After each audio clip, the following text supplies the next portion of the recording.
Λοιπόν, όπως προανήγγειλα και στο τελευταίο μου short, σε αυτό το βίντεο θα σου πω μια ιστορία που έχω ετοιμάσει για ένα από τα πιο επιτυχημένα διεθνώς, για ένα από τα καλύτερα, σπουδαιότερα, για ένα από τα πιο σημαντικά και ένα από τα πιο αγαπημένα μου ελληνικά συγκροτήματα της rock, αν όχι το πιο αγαπημένο μου, τους Aphrodite's Child. Λοιπόν, η ιστορία των Aphrodite's Child μοιάζει λίγο με Οδύσσια. Είναι μια χιλιοϊπωμένη ιστορία μέσα από κανάλια, media και διάφορα τέτοια. Και για να μην σε κουράσω έτσι περισσότερο, θα την πω έτσι και εγώ όσο γίνεται πιο περιληπτικά, να ακουστεί και από το δικό μου το κανάλι. Λοιπόν, οι Aphrodite's Child ήταν κουαρτέτο και όχι τρίο όπως πιστεύουν οι περισσότεροι, και η ιστορία τους ξεκινάει κάπου πίσω στα 1967, όταν ο τεράστιος Βαγγέλης Παπαθανασίου, προερχόμενος από τους Formings, και ο τεράστιος Ντέμις Ρούσος, προερχόμενος από τους Idols,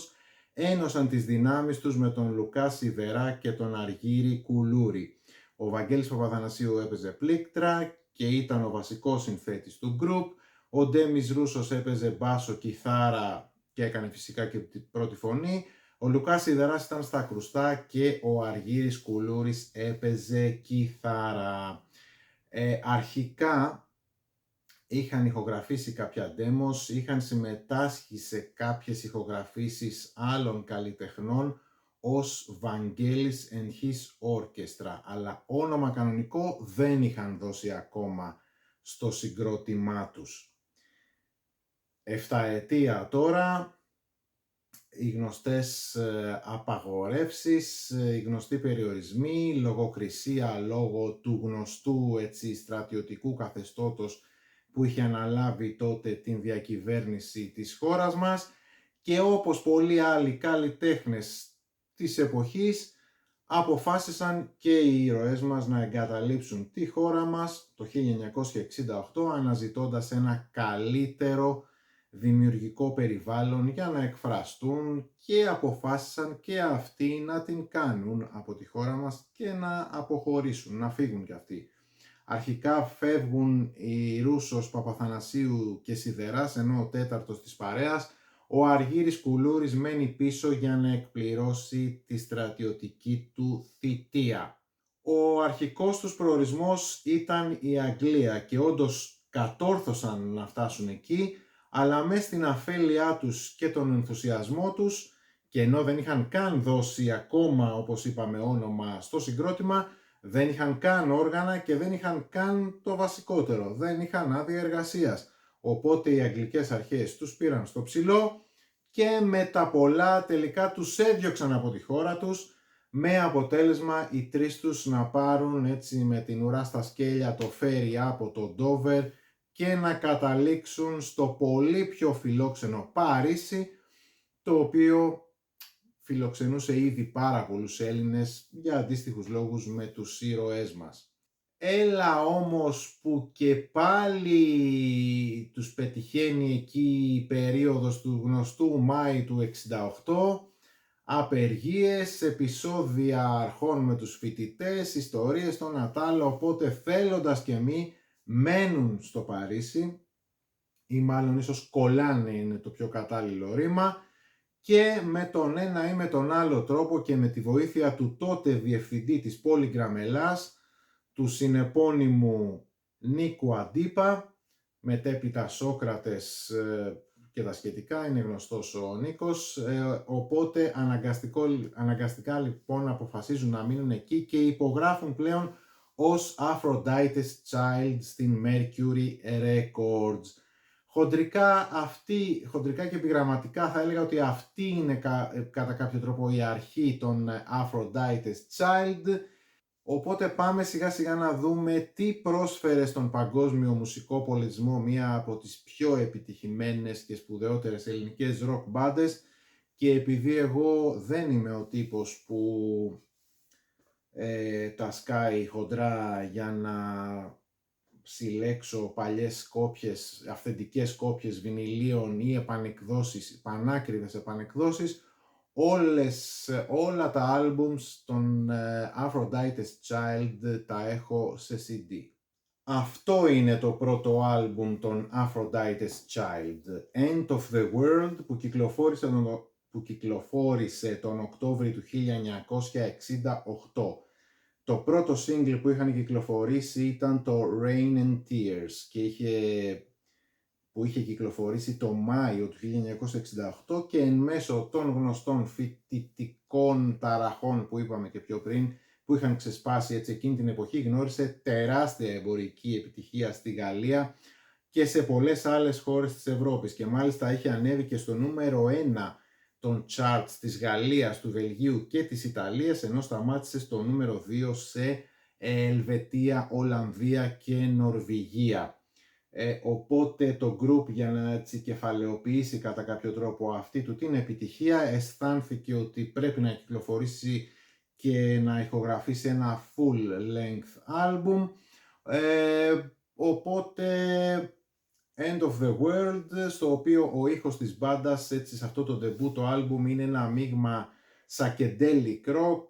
progressive rock και pop μουσικής. Το ομότιτλο τραγούδι, το End of the World, την ίδια εποχή με το άλμπουμ κυκλοφόρησε ως single, τον Οκτώβριο του 1968 δηλαδή, και το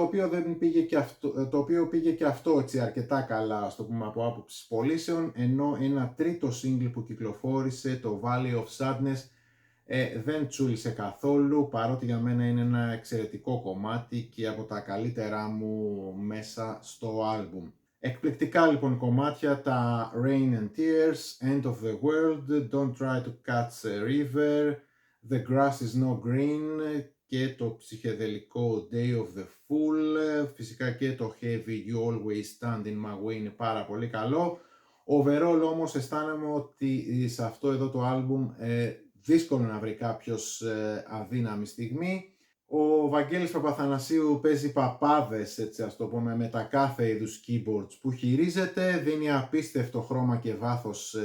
στα περισσότερα τραγούδια του άλμπουμ. Η φωνή του Ντέμι φυσικά θεϊκή, γλυκύτατη, μετρημένη, δυνατή, διαπεραστική, γεμάτη συναίσθημα, ενώ και ο Σιδεράς με τα drums και τα κάθε είδους έτσι κρουστά που παίζει στέκεται απίστευτα στο ύψος των άλλων δύο κολοσσών. Εκπληκτική η πολυφωνία του ήχου του group ως προς τις ενορχιστρώσεις, αλλά και ως προς τα όποια background vocals ακούγονται μέσα, είτε αντρικά είτε γυναικεία. Θα έβαζα άνετα ένα 9,8 στα 10 στο End of the World. It's 5 o'clock, το δεύτερο άλμπουμ που κυκλοφόρησε τον Νοέμβρη του 1969. Η τεράστια επιτυχία του πρώτου άλμπουμ απαιτούσε άμεσα την κυκλοφορία ενός δεύτερου, οπότε οι Βαγγέλης, Ντέμις και Λουκάς επιστρέφουν στο στούντιο και αυτό που δεν φαινόταν εφικτό ένα χρόνο πιο πριν, τώρα επιτέλους γίνεται πραγματικότητα, οπότε και οι τρεις Έλληνες ταξιδεύουν στο Λονδίνο για να ηχογραφήσουν στα Trident Studios το It's 5 O'Clock.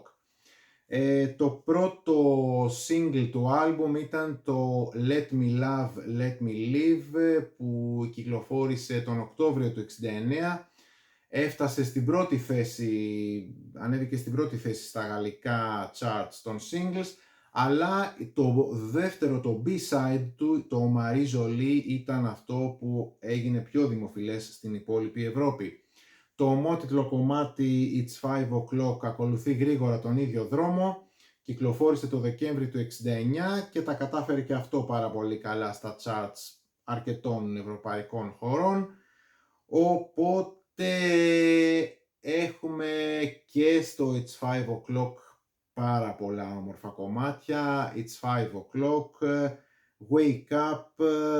Take Your Time, Annabella, Let Me Love, Let Me Live, Good Time, So Fine, Marie Jolie, Such a Funny Night. Τώρα, λίγο μετά την κυκλοφορία του άλμπουμ, το συγκρότημα ξεκίνησε, νομίζω, την πρώτη του περιοδεία σε Ισπανία και Ιταλία, χωρίς όμως τον Βαγγέλη Παπαθανασίου πίσω από τα keyboards, καθώς ως γνωστόν ο Βαγγέλης, καλός ή κακός, ήταν ήταν γνωστό ότι ήταν άνθρωπος στον στούντιο και τη θέση του στα πλήκτρα για αυτές τις μίνι περιοδίες είχε πάρει κάποιος κύριος Χάρης Χαλκίτης, ο οποίος είχε συμμετοχή στο επόμενο άλμπουμ, ενώ στο μεταξύ ο Βαγγέλης Παπαθανασίου εργαζόταν για το πρώτο του solo άλμπουμ για τη μουσική της ταινίας Sex Power. Κατά τα άλλα, το It's 5 O'Clock θα έλεγα ότι είναι ένα μικρό σκαλί κάτω από το End of the World και θα το έβαζα έτσι ένα 8 με 8,5. Και ερχόμαστε λοιπόν στο πιο περιβόητο άλμπουμ των κυρίων Aphrodite's Child, στο 666 του 1972. 3 ολόκληρα χρόνια μετά το It's 5 O'Clock και μετά από πολλά προβλήματα και κολλήματα κυκλοφόρησε το κύκνιο άσμα του group. Ένα άλμπουμ που είχε ηχογραφηθεί το 1970, αλλά επειδή στους ανθρώπους της Mercury, της δισκογραφικής δηλαδή που ανήκαν τα δικαιώματα του παιδιού της Αφροδίτης, δεν άρεσε το περιεχόμενο και το concept του άλμπουμ, οπότε και καθυστέρησε 2 χρόνια να το κυκλοφορήσει και μάλιστα το έκανε μέσω μιας θυγατρικής της Vertigo Records, η οποία είχε περισσότερο, έτσι ας το πούμε, στην ειδικότητά της την progressive rock. Λοιπόν, κατά τη διάρκεια των ηχογραφήσεων του άλμπουμ το 1970 το group έτσι έγινε και επισήμως κουαρτέτο με την προσθήκη του Αργύρη Κουλούρη στις κιθάρες, καθώς είχε εκπληρώσει τη στρατιωτική του θητεία στην Ελλάδα, οπότε είχε μεταβεί και αυτό στη Γαλλία και ενσωματώθηκε με τους άλλους 3. Το όλο κόνσεπτ για το 666 το είχε συλλάβει στο μυαλό του ο Βαγγέλης Παπαθανασίου, βασιζόμενος στην Αποκάλυψη του Ιωάννη, και το υλοποίησε με τη βοήθεια του Κώστα Φέρη, ο οποίος έγραψε όλα τα κείμενα. Εντελώς χοντρικά τώρα μπορούμε να πούμε ότι το 666 ήταν μια αντιπολιτισμική ερμηνεία του βιβλίου της Αποκάλυψης, κατά την οποία μια παράσταση ενός τσίρκου βασισμένη στην Αποκάλυψη εμφανίζεται μπροστά σε ένα ανυποψίαστο κοινό την ίδια στιγμή που η πραγματική αποκάλυψη λαμβάνει χώρα έξω από τη σκηνή του τσίρκου, και προς το τέλος του έργου οι δύο αυτές σκηνές συγχωνεύονται σε μία. Το άλμπουμ χρειάστηκε πάνω από 1 χρόνο για να ολοκληρωθεί, και όταν τελικά ήταν έτοιμο για κυκλοφορία το συγκρότημα είχε ήδη διαλυθεί και όλα του τα μέλη είχαν αρχίσει να εργάζονται, να δουλεύουν σε solo albums και να προετοιμάζουν τη solo καριέρα τους. Ο πιο σοβαρός λόγος για τον οποίο είχαν χαλάσει σχέση μεταξύ των μελών ήταν ότι οι progressive ανησυχίες του Βαγγέλη Παπαθανασίου είχαν έρθει έτσι σε μεγάλη κόντρα με την επιθυμία των Ρούσο, Σιδερά και Κουλούρη στο να παραμείνουν πιστοί στην εμπορική psychedelic pop των 2 πρώτων albums. Ένα μόνο single κυκλοφόρησε για την προώθηση του 666, το closing track του album, το Break, με flip side το Babylon, αλλά ακόμη και αυτό δεν στάθηκε ικανό για να βοηθήσει το album έτσι να κάνει εμπορική επιτυχία τότε. Όμως τα τελευταία χρόνια